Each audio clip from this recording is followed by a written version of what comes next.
গতকাল কাশ্মীরের পহেলগামে যে সন্ত্রাসবাদী আক্রমণের ঘটনাটি সংঘটিত হয়েছে, এটা বর্বরোচিত, অমানবিক। নিন্দা করার ভাষা আমার জানা নেই।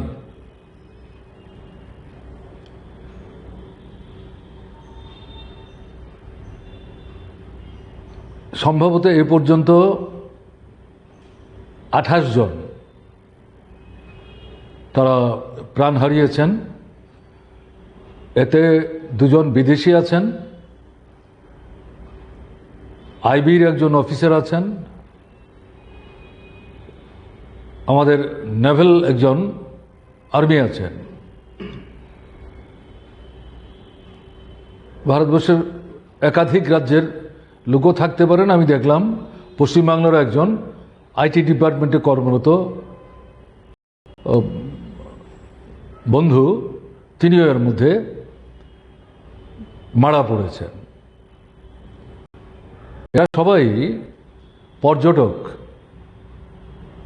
স্থায়ী বাসিন্দা। আমি তথ্য সংগ্রহ করতে গিয়ে যা দেখলাম, ওই টাট্টু যে চালায়,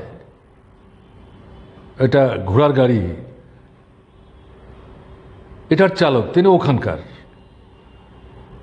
আরও এরকম 1-2 জন আহত হতে পারেন। সব মিলিয়ে আহতের সংখ্যা যারা প্রাণ হারিয়েছেন তারা ছাড়া এটা 20 থেকে 22 জনের মতো হবে।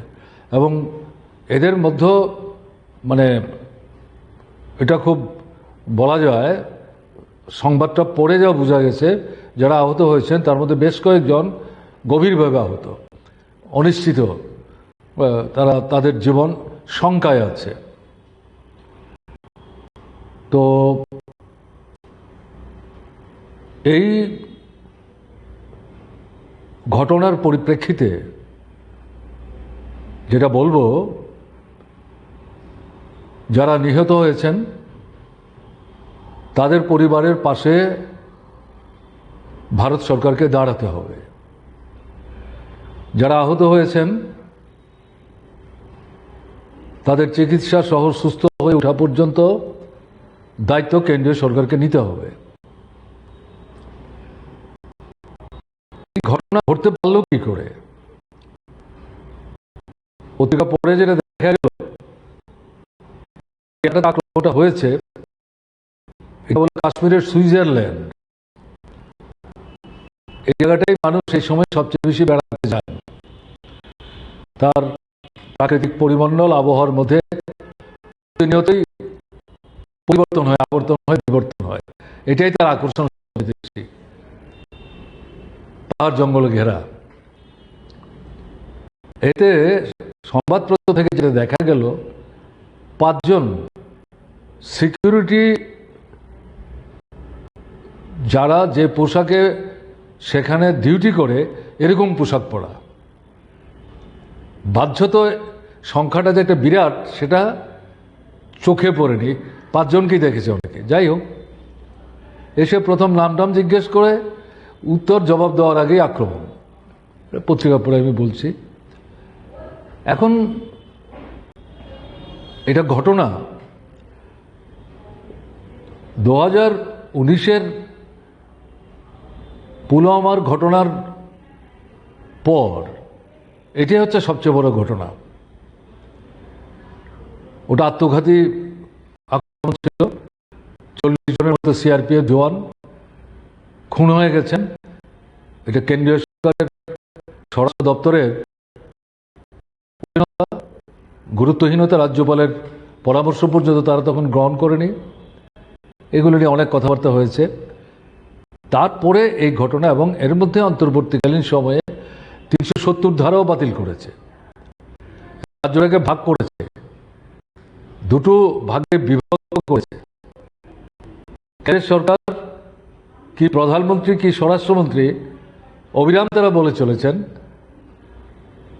370 কাশ্মীরের সমস্যার জন্য দায়ী, যেহেতু এটা তুলে দিলেন, বাতিল করলেন এবং তারপরে ভাগ করলেন, এর মধ্য দিয়ে নাকি এই সন্ত্রাসবাদীদের সমস্যাটার সুরাহা এবং সমাধান হয়ে গেছে। অথচ যেটা লক্ষ্য করা যাচ্ছে, প্রায় প্রতি মাসেই জম্মু কাশ্মীরের পুরানো কোনো এলাকায় সন্ত্রাসবাদীদের আক্রমণের ঘটনা ঘটছে। নিরাপত্তা বাহিনীর কর্মীরাই এর মধ্যে সবচাইতে বেশি আক্রান্ত হয়েছে, বিধ্বস্ত হয়েছে, জীবন দিয়েছে। সাধারণ মানুষদের জীবনও সেখানে যাচ্ছে। বিশেষভাবে তারা হচ্ছে কাশ্মীর, জম্মুর সাধারণ বাসিন্দা। এখন যদি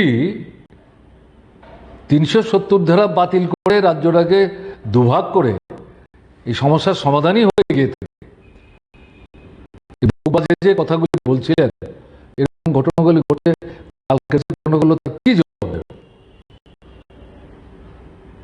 এটা অন্তঃশ্বাস শূন্য আত্মসন্তুষ্টিমূলক অবস্থান নিয়ে নিজেদের রাজনৈতিক স্বার্থ চরিতার্থ করবার জন্য যে পদক্ষেপ নিচ্ছেন, এগুলোতে জনগণের মধ্যে বিরূপ প্রতিক্রিয়া হচ্ছে। তার থেকে মানুষের দৃষ্টি ঘুরিয়ে দেওয়ার জন্য নিজেরা নিজেদের বুক বাজাচ্ছেন, পিঠ চাপড়াচ্ছেন, সাফল্যের জয়ডঙ্কা বাজিয়ে মানুষকে বিপদগামী করার চেষ্টা করছেন। কিন্তু তাতে সমস্যার তো কোনো সমাধান হচ্ছে না। আমাকে যেহেতু জিজ্ঞেস করেছেন, যেটা বলবো, আমরা যেটা চাইব, যারা নিহত এবং যারা আহত হয়েছে তাদের সম্পর্কে বললাম। এখন দেখতে হবে, পুলিশ, নিরাপত্তা বাহিনী সব তো কেন্দ্রীয় সরকারের নিয়ন্ত্রণে, রাজ্যের হাতে তো ক্ষমতা বলতে কিছু নাই।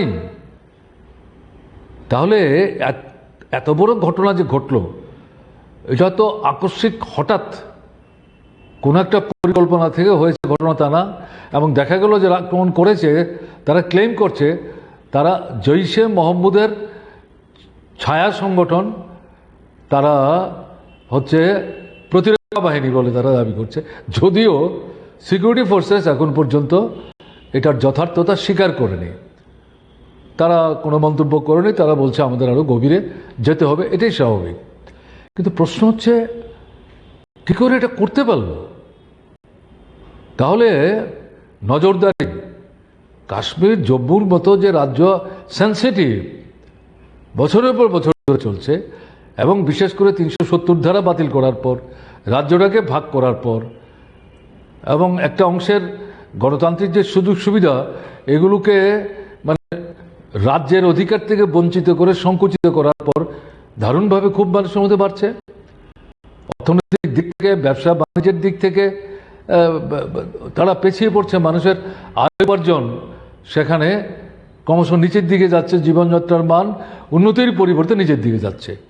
এই পরিস্থিতিতে যারা সুযোগ সন্ধানী, যারা শান্তি চায় না, তারা তো যে কোনো সময় এই ধরনের পরিস্থিতি তৈরি করবার চেষ্টা করতে পারে। সেই জায়গায় নিরাপত্তা বাহিনীর অতিমাত্রায় সতর্ক থাকা দরকার। কিন্তু দেখা যাচ্ছে মানে তাদের প্রায় চোখের সামনেই এই ঘটনার তারা ঘটিয়ে দিতে পারল। বলে নিরাপত্তা জোরদার করতে হবে, এবং এটা কি করে ঘটতে পারল, কোথায় ফাঁক, কোথায় দুর্বলতা, কোথায় ত্রুটি, এটা চিহ্নিত করতে হবে এবং রেসপন্সিবিলিটি, দায়িত্ব নির্দিষ্ট করতে হবে, ব্যবস্থা নিতে হবে। যারা আক্রমণ করেছে তারা দাবি করছে, যদিও নিরাপত্তা বাহিনী এখনো যেই সংগঠনটি দাবি করছে তারা এখনো এটাকে স্বীকার করেনি, এখন অব্দি অন্তত আমি জানি না। তাহলে খুঁজে বের করতে হবে কারা করেছে। এবং দেখলাম নিরাপত্তা বাহিনী বলছে এলাকাটা চারিদিক থেকে ঘেরাও করে কম্বিং আরম্ভ হয়েছে।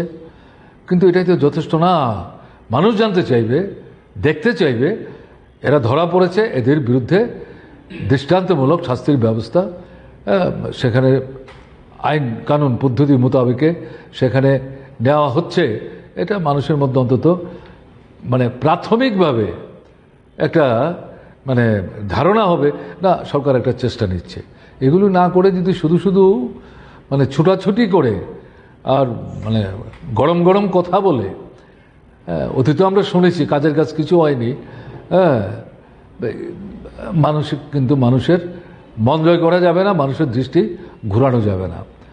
এবং আসলে যেটা দরকার সেটা হচ্ছে এই জম্মু কাশ্মীরের যে অনিশ্চয়তা অস্থিরতা চলছে, চাপা যদিও, এটার দ্রুত সুস্থ মানে সমাধানের জন্যে কেন্দ্রীয় সরকারকেই অবিলম্বে গুরুত্বপূর্ণ ব্যবস্থা গ্রহণ করতে হবে। এবং এই আক্রমণ যারা করলো তারা কাপুরুষ, বেড়াতে গেছে, অস্ত্র নিয়ে কেউ যায়নি। দেখা গেল যে এক ভদ্রলোক মারা গেলেন, 15 দিন আগে তাদের বিয়ে হয়েছে। বিয়ের পরে যারা বেড়াতে যায় এরকমভাবে তারা গেছেন, তার যে হোটেলে উঠেছে তার পাশের যে ঘর, সেই ঘরের ভদ্রমহিলা বলছেন, আনন্দবাজার পত্রিকা আমি দেখলাম, একটু আগে পড়ছিলাম আমি। তাহলে এই সমস্ত লোক, তাদেরকে এইভাবে মানে খুন করা, এটা তো মানে এটা দিয়ে কী উদ্দেশ্য সার্থক হচ্ছে? মানুষের রক্ত নিয়ে হোলি খেলছে। তো এদের বিরুদ্ধে, এদেরই আক্রমণ, এটা তো কাশ্মীরের বিরুদ্ধে আক্রমণ, কাশ্মীরের জনগণের বিরুদ্ধে আক্রমণ। কাশ্মীরের মানুষদের মধ্যে, তারা তো শান্তির পক্ষে, সম্প্রীতির পক্ষে, সুস্থিতির পক্ষে, নানাভাবে তাদের প্ররোচিত করার চেষ্টা হয়েছে। কিন্তু তারা প্রতিনিয়তই প্রথম থেকে শেষ অবধি বলছে আমরা ভারতীয়। তা এটা তো তাদের বিরুদ্ধে আক্রমণ। তা এই সন্ত্রাসবাদীরা যারাই হোক, তারা কাকে সাহায্য করার চেষ্টা করছে? কাজেই এদের বিরুদ্ধে শুধু কাশ্মীরের মানুষ না, সারা ভারতবর্ষে যারা শান্তিপ্রিয় মানুষ, গণতন্ত্রের পক্ষে যারা, ধর্ম সম্প্রদায় নির্বিশেষে সংহতির পক্ষে যারা, তারা সবাই এটাকে প্রতিবাদ করছে, ঐক্যবদ্ধ। আমরা চাই এই যে ঐক্য ভারতবর্ষের মানুষের মধ্যে, দল মতের ঊর্ধ্বে উঠে, সমস্ত সংকীর্ণতার ঊর্ধ্বে উঠে এই ধরনের বর্বরতার বিরুদ্ধে আমরা এটা দেখাবার চেষ্টা করছি এবং এটাকে আরও সুদৃঢ় করে এগিয়ে আমাদের নিয়ে যেতে হবে।